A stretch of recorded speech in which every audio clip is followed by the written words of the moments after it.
Hello and welcome to Notcast 171. Is Mark ever going to run out of things to talk about? The answer is probably not. It is 24th of December 2021 and today I'm going to be talking about one of my favourite bands and how they changed my life and how I became a fan of them.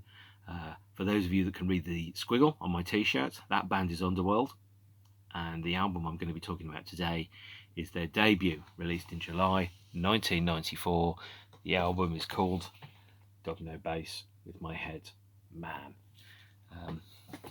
That said, it wasn't Underworld's debut album. They made 3 or 4 albums before that in various names, various styles, and with varying degrees of success, i.e. not very good and not very much, in respective order. So starting off with the first version of Underworld, before they were known as Underworld, they just had a name that was in fact just a squiggle. This is the single by the band that later gave themselves the name of Freur. I don't quite know why. And their debut 7-inch single, in fact I think it might be the only single they ever released, called Doot Doot. This is not a great song, and in fact this song is the closest thing to a hit that Freur or Underworld had for a very long period of time. It sold a reasonable number of copies until it suddenly became apparent that people were buying multiple copies from the same shop, and the British phonographic industry found out that this was a thing called chart rigging, where people would buy more copies of a record than they could ever possibly listen to in order to get the record pulled further up the charts. And they gave the band the option: either they discount all the sales for that particular week, or they just don't count the sales and the record doesn't appear on the charts. So Doot Doot, the single by Freur, irrespective of whether it's any good or not, by the way it isn't very good, was almost a hit until the point where the week before it needed to be a hit to get into the top 40 and things like that, it just fell completely out of the charts and the band was over before it started. Now, as you'll probably see, before they had a name, they had a squiggle, so they were doing a Prince before the artist formerly known as Prince was known Prince, and then changed his name back to the artist formerly known as Prince, that then became a symbol. Freur became a symbol first. Somehow, something tells me that Prince had never heard of this band when he decided he was going to change his name to a squiggle. And changing your name to a squiggle in order to get out of your contractual responsibilities is almost up there with the slightly paranoid theory around, I think was it the assumed name theory. I'm going to Google that actually, because that's pretty darn exciting. I'll come back in a second. Yes, I think it's called the legal name theory, and the concept being is that there are 2 people that exist at any given time when somebody is born. One is the lawful name and the other one is the legal name, and if you refuse to recognise the legal name, that is the name by which you identified for official documentation, it somehow magically doesn't apply to you. Needless to say, this is bullshit. And Freur, by changing their name from Squiggle into Freur, perhaps were the first pop artists to try and do that.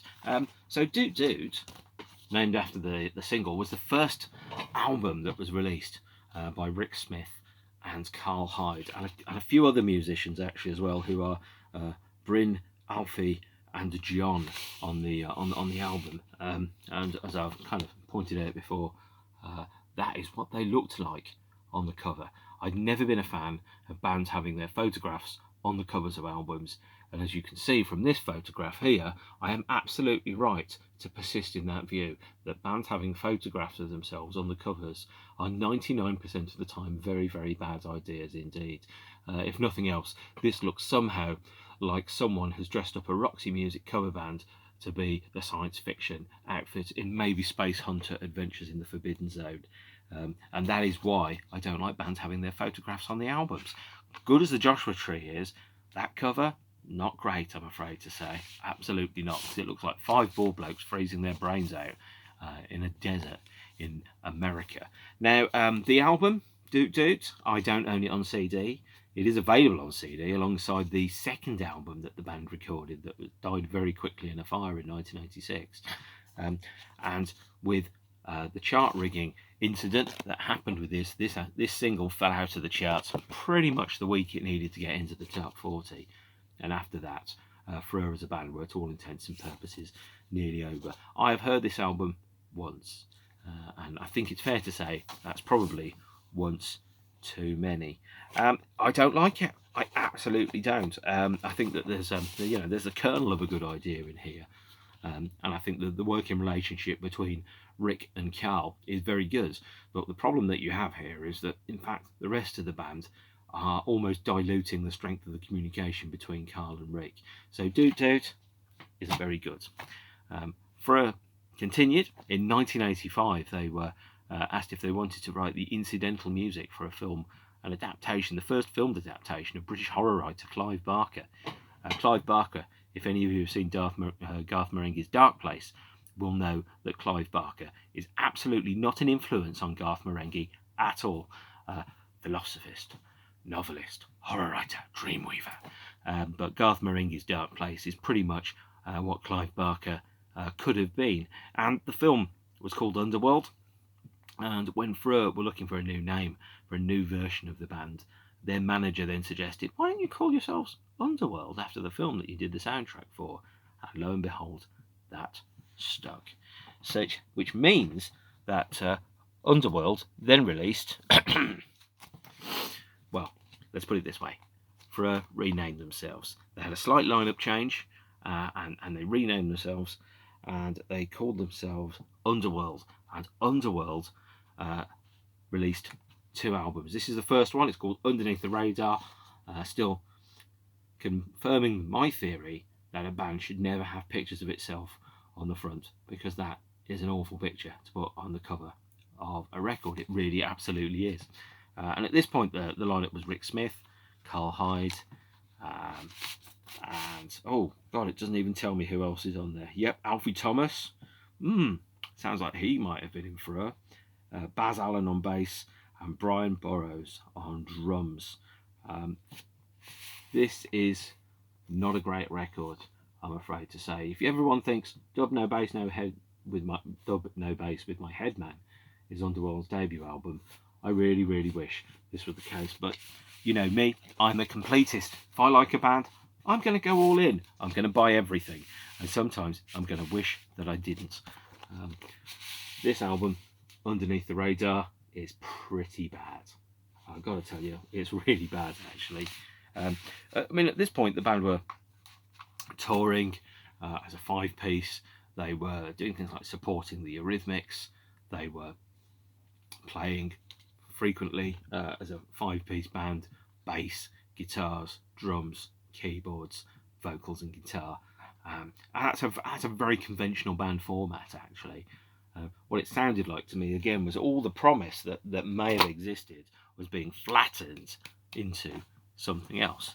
Now, there is one good Underworld Mark I song. That song is Underneath the Radar, and I think to call it good is to really, really overstate it. This is the American promotional 12-inch single of Underneath the Radar, which has, pardon me, a number of remixes in it. If I recall correctly, the whole thing about the album Underneath the Radar is that it was recorded and performed in one go, effectively as a live set, and it took about 45 minutes to record. But it's not particularly good.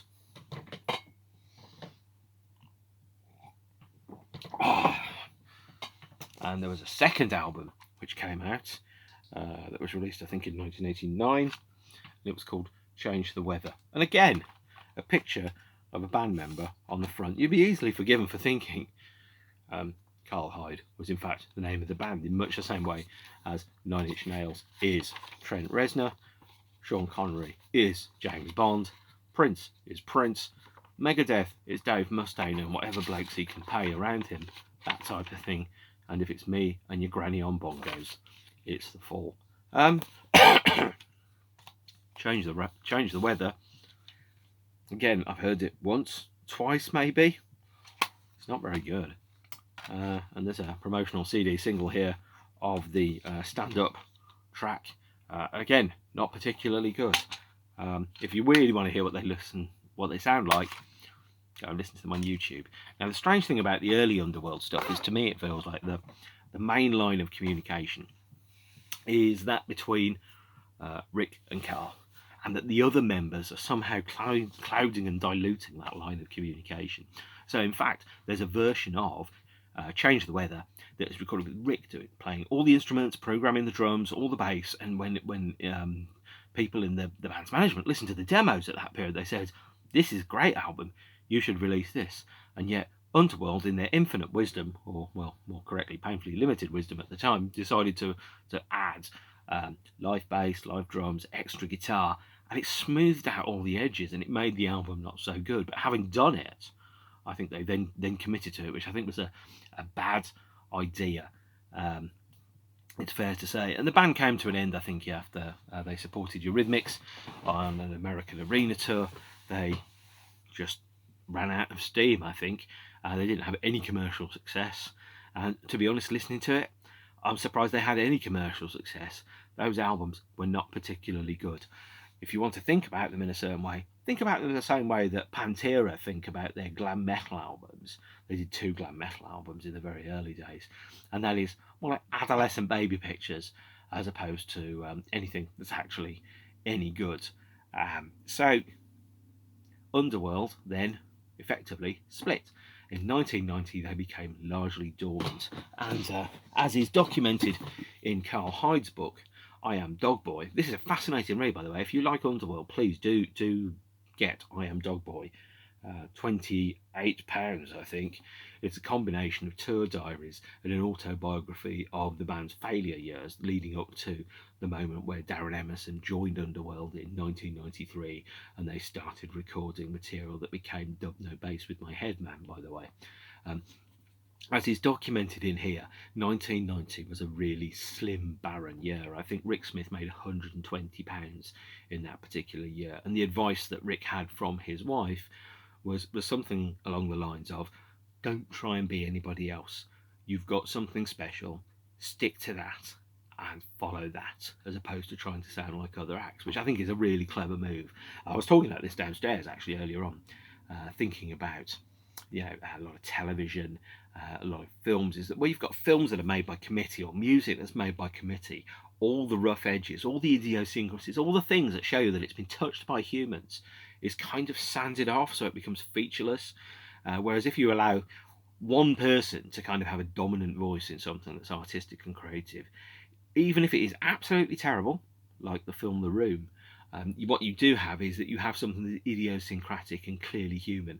And you think about, actually, this is a failure in a lot of modern movies as well. As a lot of modern movies don't have leads as leads. They have actors or placeholders that effectively say placeholder dialogue, like get the thing to the thing.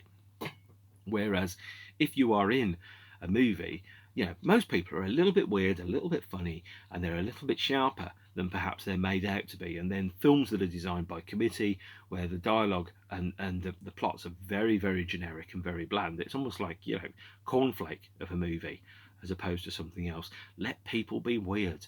Or as that famous phrase says, find what is weird and let it kill you. Love what the thing is that makes you weird and makes you unique. And I Am Dog Boy, I think, is almost a story about how a band stopped being weird and stopped being conformist and bland and started becoming weird and found commercial and artistic success by being just plainly just weird and letting all the rough edges and all the idiosyncrasies bleed out in the music. And so when you got rid of the other musicians in the band, and Underworld effectively became a 2-piece or a 3-piece with Rick Smith, Carl Hyde, and later on, not long after, Darren Emerson. What they did is they just lent into that weird and unusual, and then they became distinctive and original and worth listening to, which is my way of saying everything before the release of the first Underworld debut single as a 3-piece is not really worth listening to be honest. Change the Weather, Underneath the Radar, and Doot Doot aren't great albums, and I did listen to them, and when I listened to them, what I got out of it was I didn't get any sense of the personality of the people that were making the record. It was almost like someone was trying to make music in the way that Stock Aitken Waterman tried to make music, which is not to inject any of themselves, but to be almost like a songwriting machine or a factory that generated bridges and choruses and verses and riffs and things like that, as opposed to a genuine artistic expression, which is something that only that one particular set of people with that one particular set of artistic talents could release. So everything changed in 1991 when Underworld released their first self-pressed, self-distributed single, Mother Earth, backed with The Hump. I don't have a copy of Mother Earth because there are only 500 copies that were pressed, and Rick Smith sold them driving pretty much door to door out of the boot of his car in London in the early 90s. I've never seen a copy for under £100, and since there's one exclusive mix that's not been released anywhere else, it's not worth paying £100 for, in my opinion. I'd love to have so much money that I could pay £100 on a 12-inch single and not even worry about it, and then I could go, I could just point it up and I could go, and here is the debut Underworld single, Mother Earth, which it isn't, by the way. The way that Underworld continued was effectively as a duo with Carl and Rick, and then Darren Emerson, who was a local DJ in Romford, who lived, I think, maybe on the same street or the street over from them, joined to give them an idea of what the flavour was of dance floor and club culture, and kind of took the weird and the unusual and then turned it into something that was more aimed at music for dancing to. So 1990 was a really bad year for Underworld, by the way. Rick and Carl, alongside a number of other artists, including John Warwicker and Colin Vercombe. And Colin, by the way, was the vocalist in a band called Black, who had a hit with a song called It's a Wonderful Life, formed a art collective called Tomato. And Tomato have shaped Underworld's visual identity ever since, as well as working in a number of other projects, visual art, books, typography, design, advertising, video, that type of thing, with varying degrees of success. But what it did do is that it gave Underworld a specific visual identity that hadn't previously existed. So if you look at the covers for things like Freur and Change the Weather, this could be any band. There's nothing in that tells you what the band sounds like. Whereas if you look at the cover art, for example, on Domino Bass with My Headman, you look at that and you go, that is an interesting, unique visual identity. And it looks like it's got more colours than just black and white on. But it's very minimal. But when you look at the design that you've got here, before Underworld started working with Tomato, and before bands like Orbital and I think to an extent the Shaman and Underworld started putting out records and had very unique and unusual covers. Generally, the covers and the designs that people had for this particular genre of music was very, very bland, very flat, very functional. It was kind of like, a vinyl or a CD equivalent of baked beans. It really just told you what the contents were, and no doubt that it contained various mixes by various thumping club tune DJs, which you'd never heard of. That was all designed to and ran at the same speed, and all of the music at that point, certainly that was made with synthesizers and stuff like that. Very little of it was music that you could listen to at home. To be honest, there was there was, aside from bands that were more song based like New Order and Depeche Mode, bands that were purely electronic. There were very few of them that were operating in the same area and the same kind of sounds as bands like Underworld, and those that were that kind of generic early 90s rave track stuff, which was designed purely to get you jumping up and down on a dance floor in a nightclub and to buy a copy of it and to put it on top of the pops. Underworld, alongside Orbital, Left Field and a number of other acts, including Aphex Twin, were the first ones that really applied a degree of thought into the work that they were doing and made it art as opposed to just stuff that you could chart. Now that sounds very snobby, but there's a reason why people listen to things like Domino Bass with My Headman now, and people don't listen to Two Unlimited now, because Two Unlimited was shit, and Underworld, Left Field, Orbital clearly weren't. Even the KLF, absolutely fantastic band, and I talked about them in a previous episode, but the KLF were unashamed to have pop hits that were clever and intelligent, and that was just a little bit too weird sometimes for some people, whereas stuff like this was designed to listen to both in your house and at a house club. I hadn't practiced that. If I had done, the delivery would have been a little bit better and a little bit stronger. So 1991, before Underworld became Underworld publicly, Rick Smith spent a lot of time working in a studio that he'd built with the remaining money that was left over from Underworld Mark 1, as well as carrying a huge amount of record label debt. And he built a studio, and he decided to become almost like a sonic technician. So he was doing things like scoring adverts and TV shows and jingles and things like that. Not music that was designed to be listened to or bought on vinyl, but to create money by working in the advertising field and using his skills towards that. And he honed in that period of time the technical skills to be able to work with sound as a texture. And when you listen to the music from early Underworld years, you don't just have songwriting, but one of the things that's really important is production and texture, and the use of technology to create sounds that don't sound like anybody else. Now, in a previous episode, I said some of the most influential musicians and ones that you've never heard of, the people that were, for example, doing the preset synth sounds on Japanese synthesizers, or the Roland 808, or the 303, or whatever it is. With Underworld, what Rick decided to do was try and create a more unique sound by rigging up all these bits of technology and then applying things like effects pedals and phasers and software patches and all that type of stuff. In the 70s, one of the things that made Kraftwerk and not sound like anybody else was that they often would create and generate and design their own synthesizers, and they would be the only copies of those synthesizers in the world. So when you listen to a Kraftwerk song or an album like Man Machine, some of it is commercially available synthesizers, and some of it absolutely isn't, because it's the only one that exists in the world. And with Rick Smith in 1990, he spent that time honing those skills to create those sounds, and then did things like create advertising jingles and so on and so forth. Carl got a day job. He worked for a consultancy. I forget the name of them now. Lybrand and Cooper, I think it was. And got a management job. He also became a jobbing session musician, so he recorded in Minneapolis, in Prince's studio. He played guitar in Debbie Harry's band. In fact, he played Wembley Stadium as a member of Debbie Harry's band. And if you look at the footage of Debbie Harry at Wembley Stadium, you can see Carl hiding his very, very distinctive guitar playing on stage with them. And there just came a time when people thought his playing was not good enough for Debbie Harry's band. But then when they understood, when he played best, when he played to very static rhythms generated by drum machines as opposed to live drummers, and then what you found is with time that's locked down into code in a drum machine, it's very, very rigid. It doesn't have any of the idiosyncrasies, and then that provides the bed under which Carl can play guitar in a very textured, very patterned way that sounds very mechanical and not at all like a standard human being. He's got a very unique kind of guitar style, which would work very, very well, I think probably in a funk band, for example, or maybe in Prince's band, but not very well with your standard rock drummer who thinks in your standard 4/4 timing. That's not how Carl plays guitar.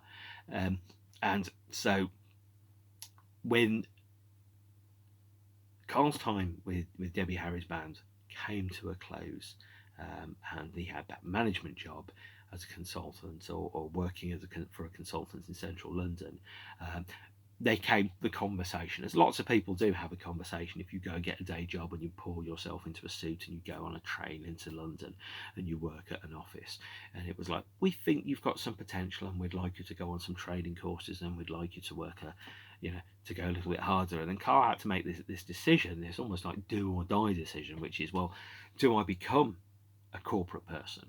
And do I work in an office, or do I have my last throw of the dice, and do I try to be, an artist and a creative? And he chose instead to leave the consultancy work and became a musician again, and started working with Rick, and then Darren Emerson became part of Underworld. And then what we had was the three-legged dog, the pyramid that was the original lineup of Underworld Mark II, as it was called. And the current lineup of Underworld after Darren left is called Underworld Mark III, amongst the people that are particularly train spottery, of which of course I am one, because otherwise I wouldn't be talking to my mobile phone for 45 minutes about a band if I wasn't a train spotter about them. And what they did is that Underworld then became something else completely, with their first 12-inch Mother Earth, and later their second official 12-inch, which was not released under the name of Underworld, but released under the name of Lemon Interrupt. And they did two 12-inches under the name Lemon Interrupt. One is Dirty, and this one here is Eclipse and Big Mouth, by the way, as a double A side. Now I just have to quickly check, the sound. So Dirty, by the way, is probably the first Underworld song that most people would have heard, even if they didn't necessarily know that it was Underworld. And so at the time, by the way, early mid-90s, as well as being a rock kid and an indie kid, I spent a lot of time listening to dance music. I spent a lot of time listening to bands like The Orb and The Shaman, later on Orbital, Underworld, hugely inspired by things like Kraftwerk, Tangerine Dream, that type of stuff. And you can start to see in songs like Dirty by Lemon Interrupt, you can see kind of like the next logical progression from that, which is to move not just into songwriting or into production, but into creating songwriting and production as a texture. So this is where I'm going to go right down to Jude's corner, by the way, and I'm going to talk in detail about something which I think is really, really important, and it's something that sticks through all the future Underworld songs like a stick of rock, is whereas previously I think the band had tried to compromise and shave off the edges of the weird to become something that was successful, with songs like Dirty, with songs like Minneapolis, and a song that I'm about to mention, which is a life-changing record. What Underworld were doing is that they were finding a new identity. Now, they were recording under three names. One was Lemon Interrupt, one was Underworld, and one was Stepping Razor. Stepping Razor effectively only existed to generate remixes by Darren and Rick, whilst Carl was doing a day job. Lemon Interrupt was a more instrumental, slightly more dubby version of Underworld, and Underworld was a straight techno house dance floor type band. They all kind of merged into one, and they adapted all parts of their personalities to become one thing. But what they did do is that instead of shaving off the edges of the weird, they wore their influences loud and clear. So wearing the influences of things like Tangerine Dream and Kraftwerk and Steve Reich and Philip Glass. So if you listen to a lot of Underworld tracks, what they do is that they have instrumentally, they're very, very repetitive and very minimal, but also at the same time absolutely not minimal. But what you end up doing is you listen to every bar of the track, and there is a variation between every bar. There's a new drum sound, there's a new bunch of effects, there's a new kind of like phase effect that's on some of the, and so every part of the song changes from bar to bar, to the point where a song can change in a couple of minutes and you will barely even notice, because there's nothing in the way of very abrupt or quick breaks. It's a slow transition. So it's a standard form of minimalism that you'll have in things like Philip Glass and Steve Reich, but it's transferred to the dance floor, and so it becomes very repetitive. It kind of like builds upon some of the elements of trance and Calef's pure trance kind of series, and some of the more minimal remixes that you will also get from around about the same time. But what it does do is it also adds a bizarre and unusual element to it, which is Carl Hyde's vocals and guitar, which are practically unique. Nobody else was doing anything quite like that. And so you listen to songs like Dirty, and they change and meld and evolve over time. As a song, then becomes something that's completely different. So in a way of maintaining and keeping afloat and making money, Underworld started releasing remixes, or started doing remixes. Now, the average price for a remix, I think the Chemical Brothers remix of Primal Scream's Jailbird, they were paid £1,500 for, which, as you'll know, is over 10 times what Rick Smith made in 1990. So if you did a remix for £1,500, and you did a lot of remixes, you could make a huge chunk of money, and never ever kind of have to worry too much about it, as long as the remixes came in. This is one of the first remixes that they did. This is the Black Sky dub mix of Shakespeare Sisters' Black Sky. This is an incredible track. It's wasted as a remix. It's just a classic Underworld song, and instead of perhaps doing what people were talking about, the traditional 12-inch remix, which is you rearrange and rebuild on the basis of the original material, what Underworld did is they largely did their own cover versions of the songs, using fragments of parts from the original, and then put that into a remix, and you then became almost like the birth of a new form of remix culture, where songs became very, very different from the originals to the point where you couldn't recognise them, and the only thing you might hear a fragment of a vocal. So I think, for example, for the remix of Black Sky, which is about 10 minutes long, and it doesn't sound anything like Shakespeare's Sister. The most obviously recognisable part of it are kind of like the wordless croons at the ends of various sentences in the vocals, you know, where you can't even make out what the word is, but you can make out that it's the voice of the vocalist, and it's then kind of treated and turned and pitched and bended and turned into something new and unique. And so therefore, yes, I do have a Shakespeare's Sister 12-inch, because this has an absolutely cracking Underworld remix on here of, as I've said, of Black Sky. And this was released, I think, 1992, when the band were basically completely unknown. You literally, they were giving things away, the 12-inch singles, because nobody knew who Underworld were, and nobody particularly cared too much. It was just another generic dance remix 12-inch that might get a bit of club play, and it would never make any great shakes in the charts whatsoever on its own. But what you ended up with was like this unique kind of subculture of music, where bands would, or Underworld, remixed an awful lot of tracks in the early 90s in order to make money, and they were effectively brand new Underworld songs with tiny fractions of other bands in, and they remixed acts like Saint Etienne, Front 242, Björk, Left Field's Song of Life, which I've got on a CD single over there, you know, Drum Club, One Dove, William Orbit, Orbital. All of these remixes, they're effectively just Underworld tracks which are just attributed to somebody else. They did a couple of remixes of this track, Shmoo, by a band called Spooky. The B-side contains a Steppin' Razor mix and an Underworld mix, so effectively two new Underworld tracks there. They are bloody brilliant, by the way, and there's a huge number of Underworld remixes from this period, which are on YouTube, and I will post links to them all in the comments down there as we go along. After the Mother Earth 12-inch, we then got the first release by Lemon Interrupt on Junior Boy's Own, and largely Junior Boy's Own was formed when I think the bands, or the label's manager, heard somebody listening to Skyscraper, I Love You, and was about to reject it, and he went, I'll have that tape, thank you, and then signed them to a label he created called Junior Boy's Own. The label Junior Boy's Own I don't think exists anymore. This was one of the first 12-inches. This is the 12-inch under the name Lemon Interrupt, which has an early instrumental dub version of Dirty, and is backed with tracks Minneapolis and Minneapolis Airwaves.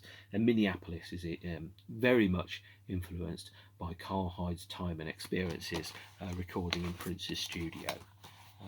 So yeah, and then there was another 12-inch that followed that up, which is called Eclipse.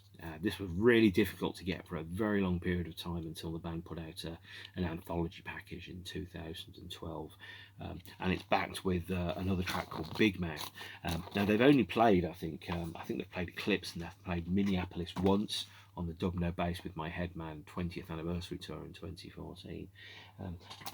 And Big Mouth kind of built upon it's a sound that Underworld would come back to in 1997 when they did O for the soundtrack for the film A Life Less Ordinary, which has Philadelphia Slim on harmonica, which is Carl Hyde, by the way. And around about this time, the chronology gets a little bit complicated because they're putting out a lot of stuff, but I'm going to go with it and see what it is. So I think the second 12-inch was Skyscraper, I Love You. This is a classic, being played live very, very frequently.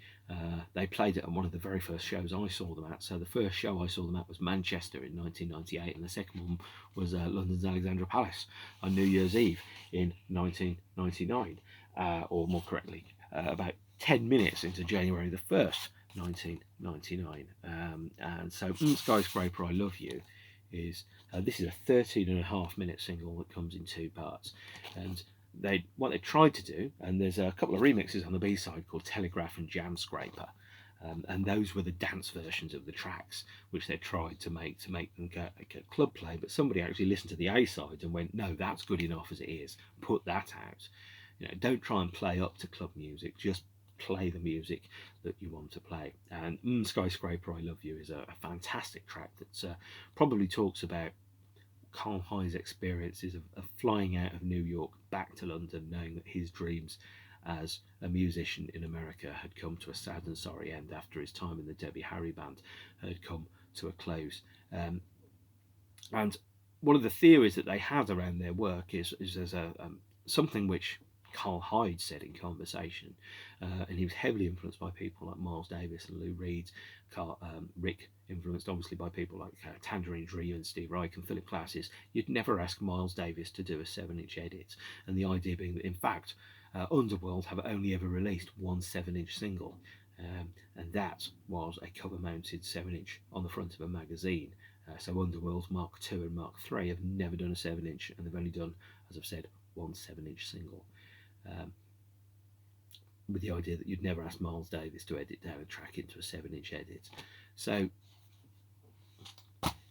Carl was an alcoholic, and what he was trying to do, I think, was probably the way that he understood the work, and the way that he created lyrics and the way that he created textures was more like observational. So he was trying to write an observation about the life of a city. And if you listen to some of the songs on Dub No Bass with My Headman, for example, Dark and Long, Skyscraper, I Love You, what you'll get an impression of is somebody that's observing other human beings and human frailty, and then reporting back from the front line in a fractured stream of consciousness manner, because life itself was a bit difficult to be taken full on and could only be digested in tiny, compartmentalized, fragmented chunks.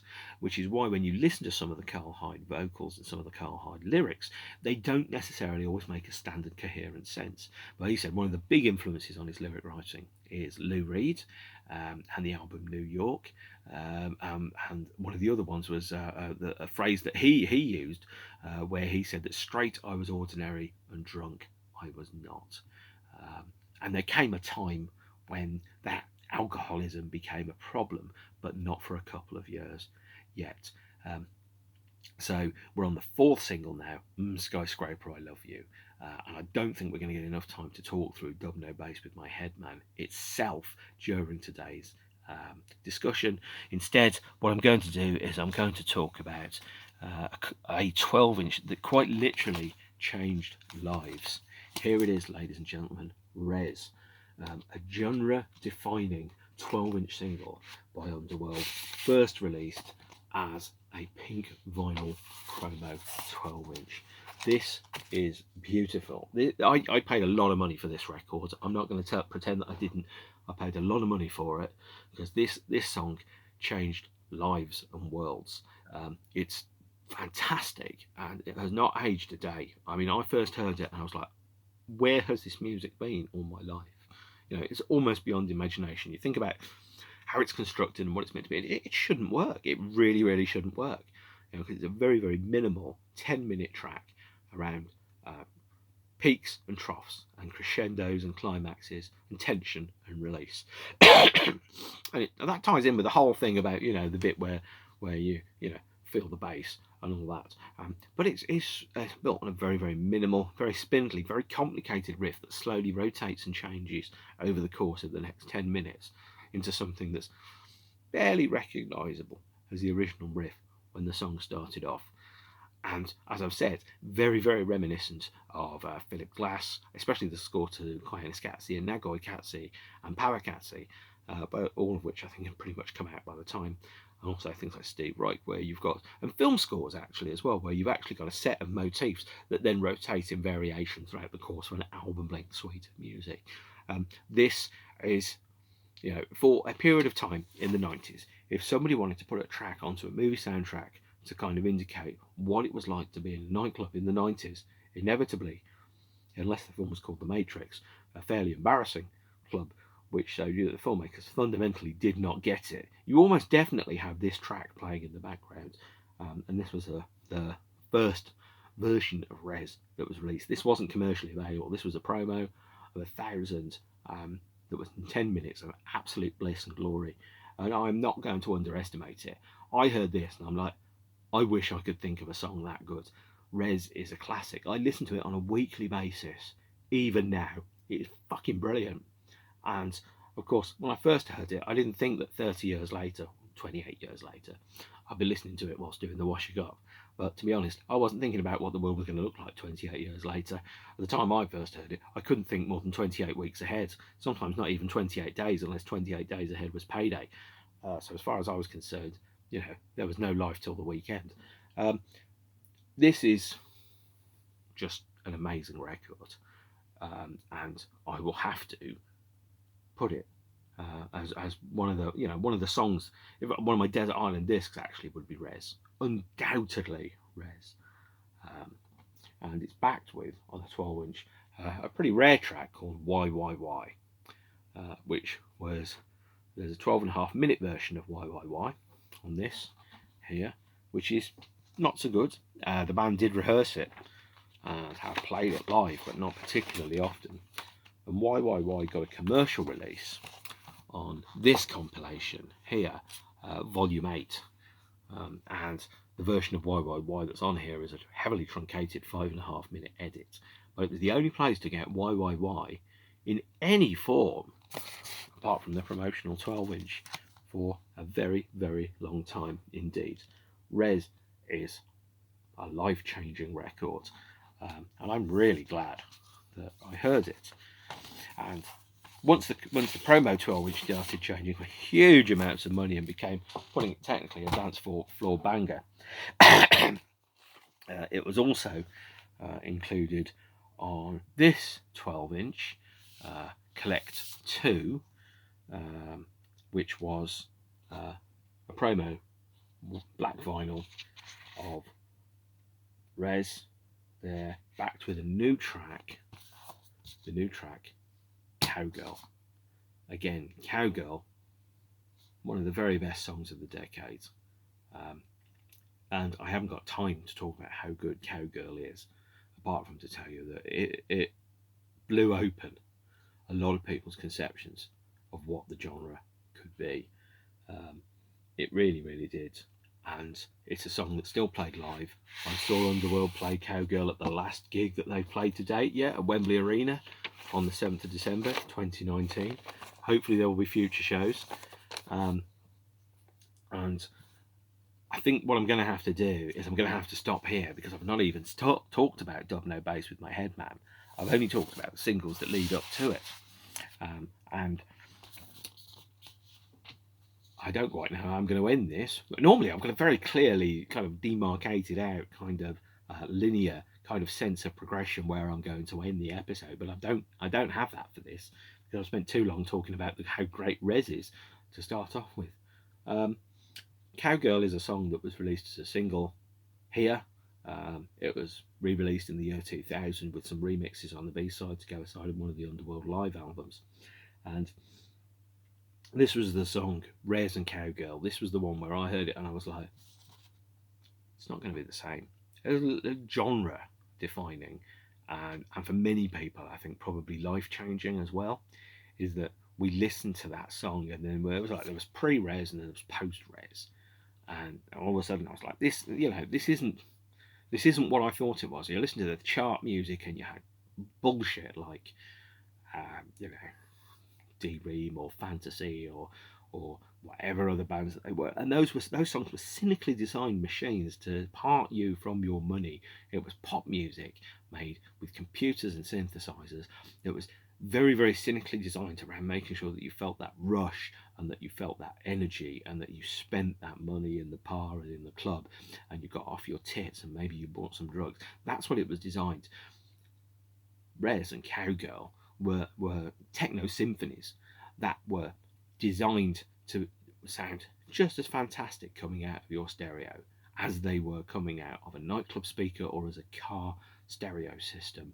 It was a song that was the reason why songs like this have endured and other songs by other bands haven't endured is because they just don't have the longevity. They don't have the application of thought and the universality of feeling around them. That sounds very snobby, but no one gives a shit about Two Unlimited or any of those fantasy bands with song titles like Let Me Be Your Fantasy, I'm Gonna Be Your Baby, Can You Feel the Bass, all that stuff. You know, nobody gives a shit about that. People give a shit about stuff like this, because stuff like this was simply better. It was smarter, it was better constructed, and it wasn't just a song that was designed to be listened to and forgotten at 2 o'clock in the morning. It was a song that could be listened to at 2 o'clock in the afternoon, and it would still sound as good as it did at 2 o'clock in the morning. And very few other songs in this genre really managed to achieve that milestone. And it sounds quite snobby, but it isn't meant to be snobby. It's just that's why these songs endure. You can listen to this song, and I think Underworld songs are fantastic to listen to when you're working on spreadsheets, when you're walking down the street, when you're browsing through a supermarket, because it sounds like the unwritten and unvoiced hum and sound of the inner monologue of machines as replayed back by a human. And also it sounds like, you know, if you imagine if a city could make music, that's what Underworld would sound like. And I haven't even got to Dub No Bass with my Headman, because there's a whole album of glorious, kind of almost world-changing importance that comes in that record. The next time I talk about Underworld, and I'm sorry I haven't done this today, I promised you at the beginning that I would, and I failed. I'm going to talk about Dub No Bass with my Headman, the fourth album by Underworld, and frankly, as far as I'm concerned, the first one worth listening to. This record blew open people's minds and people's consciousnesses, and it's in my top 20 albums of all time. I'm going to talk about that the next time I talk about Underworld. In the meantime, stay beautiful, take care of yourselves, hope you've enjoyed it, happy Christmas, see you soon, bye.